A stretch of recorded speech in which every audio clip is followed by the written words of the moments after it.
Thank you for joining us on the biggest story tonight. It's 7 p.m. I'm Niranjan. In roughly 95 hours from now, and it's deja vu personally when I look back at the last few years and our mission, the moon mission, Chandrayaan 3, 95 hours away from making that soft landing on the moon. That's our focus, our complete focus, not just today, but tomorrow and all the way until the 23rd.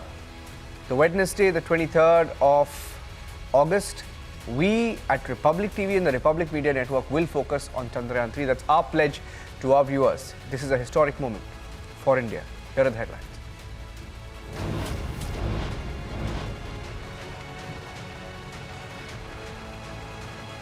In Kerala, the left is hitting out at Rahul Gandhi at the Congress party. In Delhi, the Congress and Aam Aadmi Party are at war again. What's really happening in Team INDIA?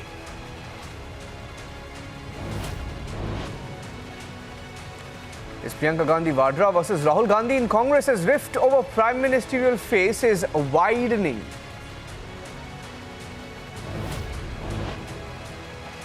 The Congress politicizing G20, calling it an election campaign. BJP hitting back, saying opposition is blinded by Modi hate, even as G20 nations line up.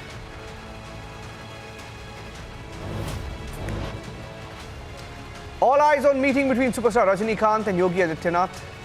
Special screening of Jailer in Uttar Pradesh.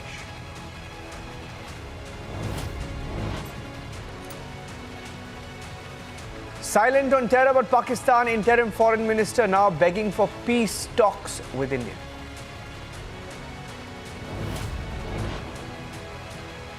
And our top focus now, 95 hours from now, the 100-hour countdown has begun. India waiting with bated breath as countdown begins for Vikram lander touchdown on the lunar South Pole.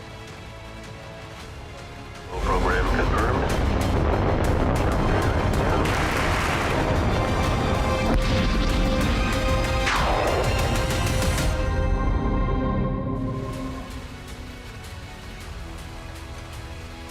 In 94 hours from now, ladies and gentlemen, Vikram lander scheduled to land on the south pole of the moon. The second deboosting operations that would bring the lander close to the moon is scheduled at 2 a.m.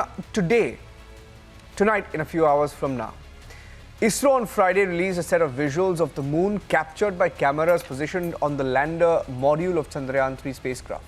The images captured after the separation of the lander module from the propulsion module of the spacecraft on Thursday, showing the craters on the moon's surface that were marked on the photographs released by ISRO as Fabry, Giordano Bruno and Harkebi J. Now, the country's space agency sharing on Twitter the images captured by the lander position detection camera, or the LPDC, on the 15th of August. Visuals from the lander imager Camera 1 on the 17th of August, just after the separation of the lander module from the propulsion module.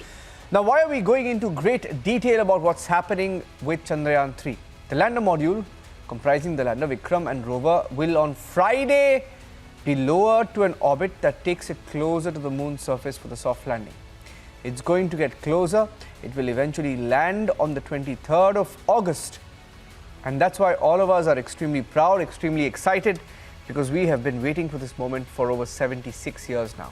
Let me introduce our guest this evening, Srijan Pal Singh, a senior scientist joining us live from Delhi, and R.C. Kapoor, space scientist, joining us live from Bengaluru. K. Siddhartha, strategic thinker, scientist, joining us on the broadcast, along with Group Captain V.N. Jha, senior scientist and former Joint Director DRDO. Many of you were live on Republic when Chandrayaan 2 took off, when we had a heartbreak, and I mean, the signs are good. The signs are good. Group Captain V.N. Jha so far, and we are all hoping that we are on the moon in 95 hours from now. Oh yes, Niranjan. Wishing you all the best.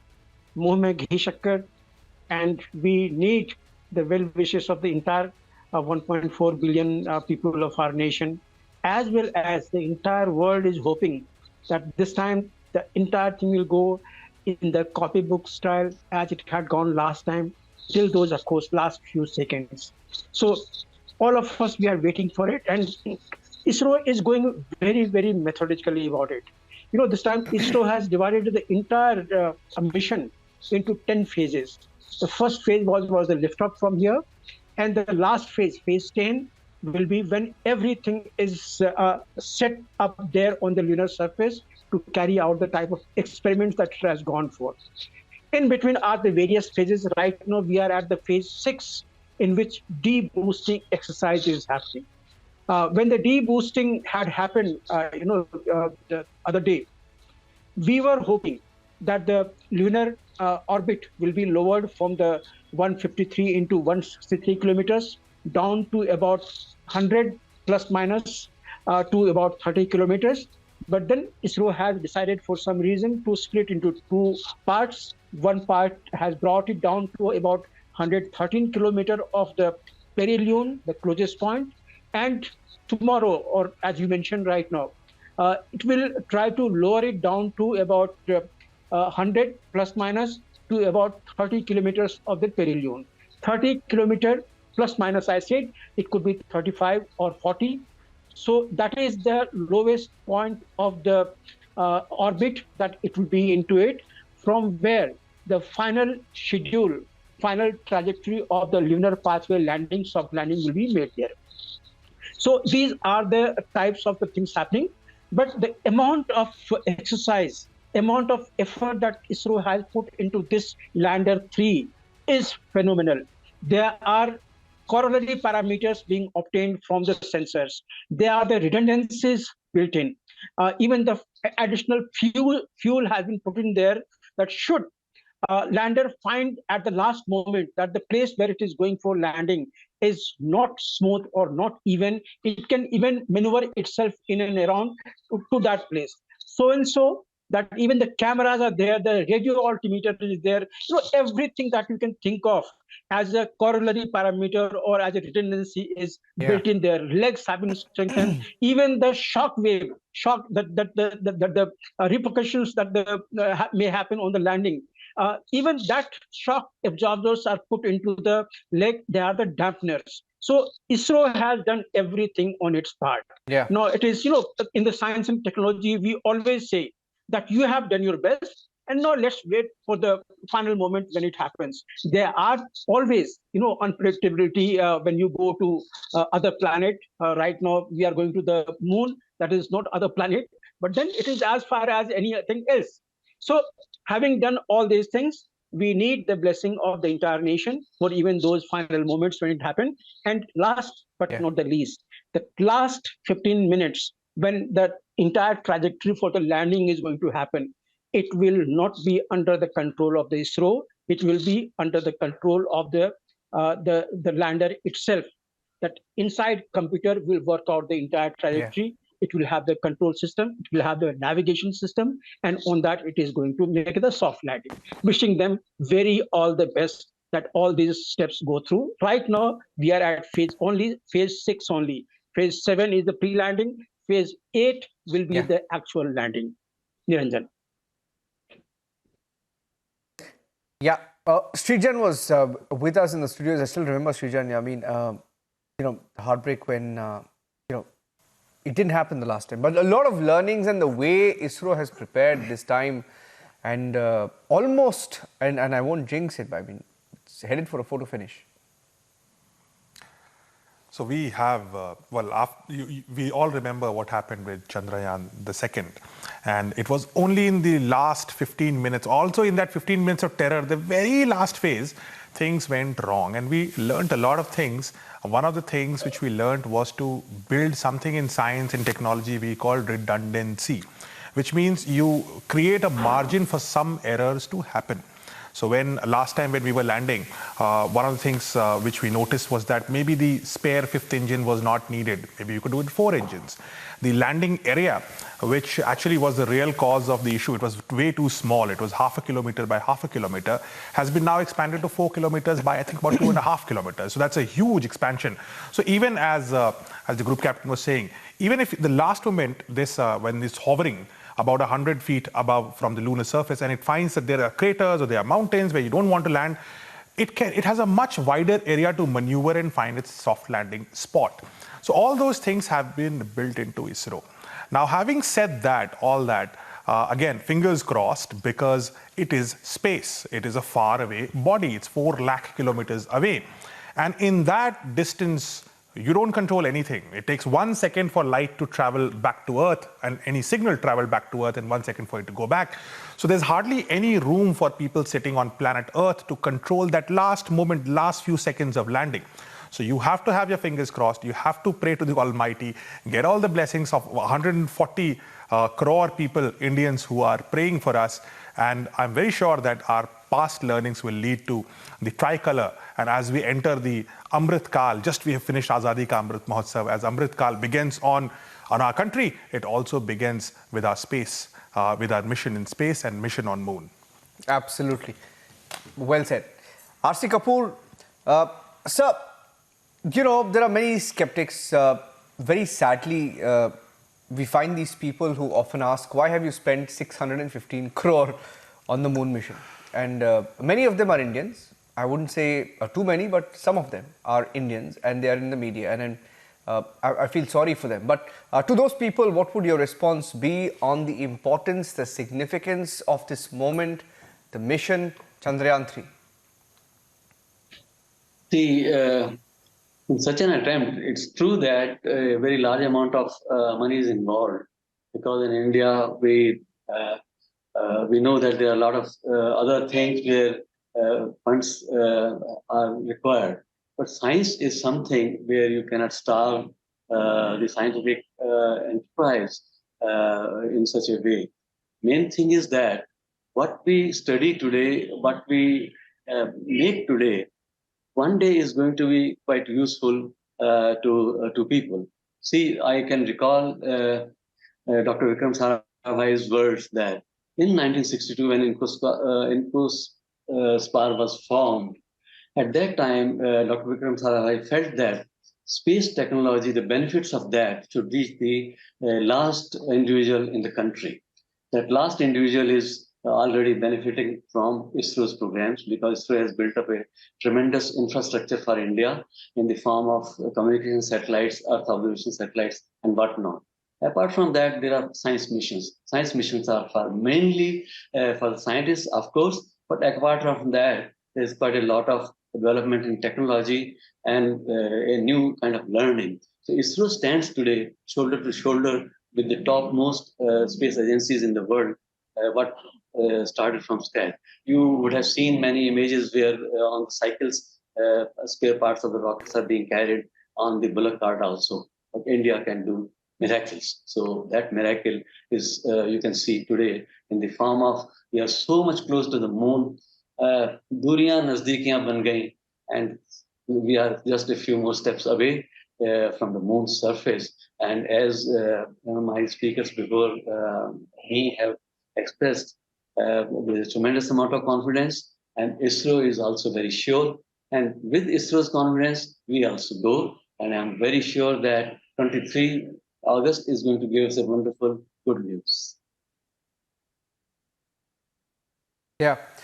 You know, there was a video that we just played out of what Chandrayaan 3 has managed to capture. I'd like to play that video where you can see, of course, the satellite, and from the satellite, the video of the moon. It's so close to the moon, that quality of the video. And you know, when you mentioned that of you know, the initial rockets and the satellites, the payloads, I mean, and being carried on a cycle, to the kind of images that we are seeing today, the quality of the images, the videos, right?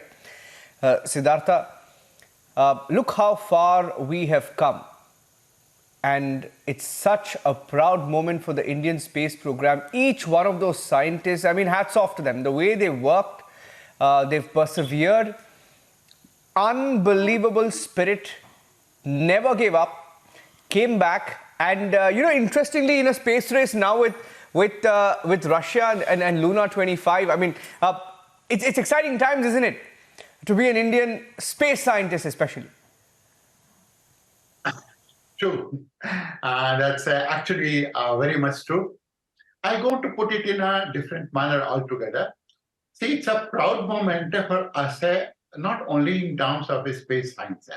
It's a proud moment for us in terms of how is it that we have weaved the space program with our foreign policy, with our economic opportunities, and with how is it that we are going to be capturing and seeing ourselves in 2047. Now, these pictures are a testimony to the fact of the quality of the camera that we have. Now, these pictures are also testimony of this fact, the way we have taken these pictures, because the sun's rays are slanting on moon, and we have been able to capture even the smaller nuances, the smaller depressions, and big mountains as well on the surface of the moon. Now, this will definitely go on to help us in analyzing the surface. Now, that surface, which we are going to be talking about, for us, it is unique, largely because India has been the first country to talk about the presence of hydroxyls. That means water. Now, water not in a form that we're going to find it on lakes or in ponds on the surface of the earth. Now, this is the water that can be used for the purpose of fueling rockets. Fueling rockets who go on to be using moon as a stepping stone to go into space. That is going to be one. That is our achievement. That is going to be our achievement.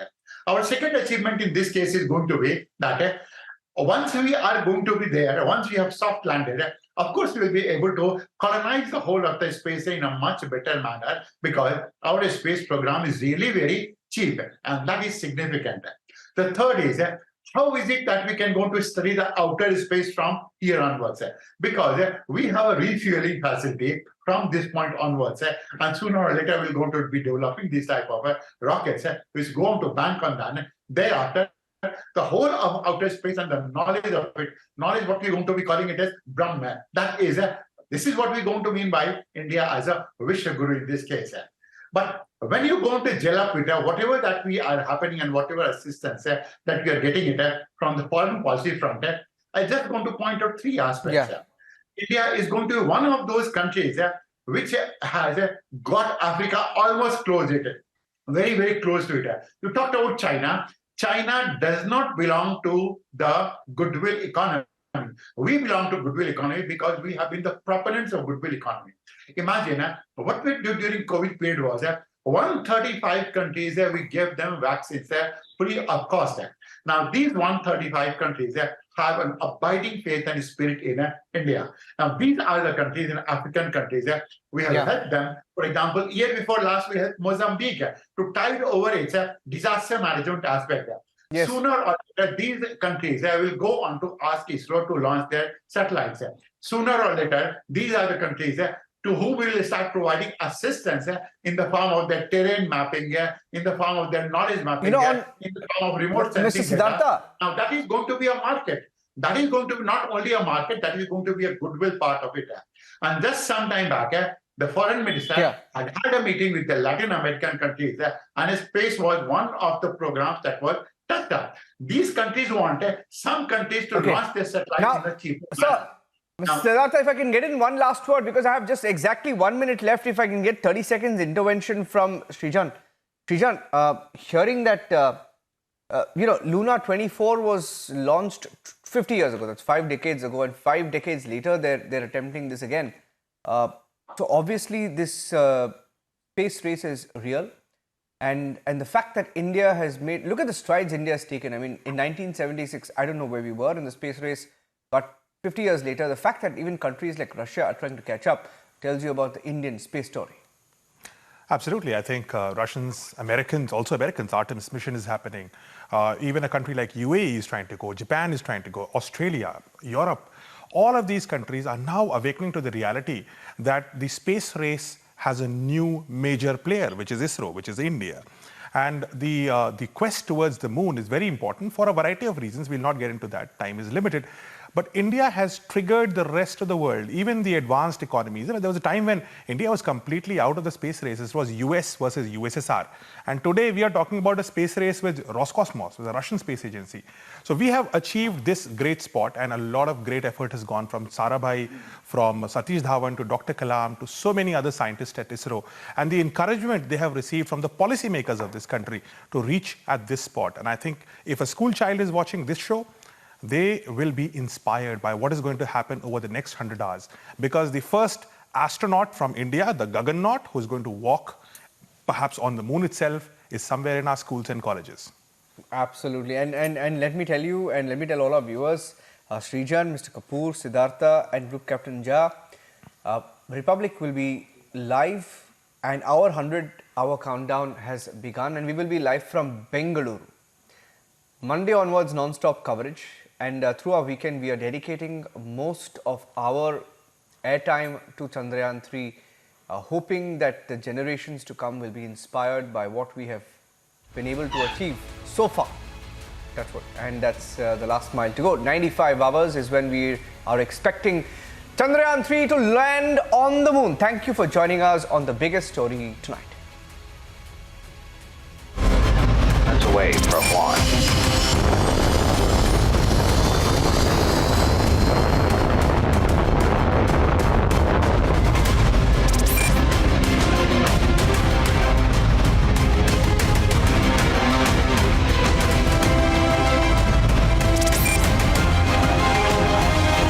We expect everything goes right. August 23rd will be definitely a day the whole India will rejoice.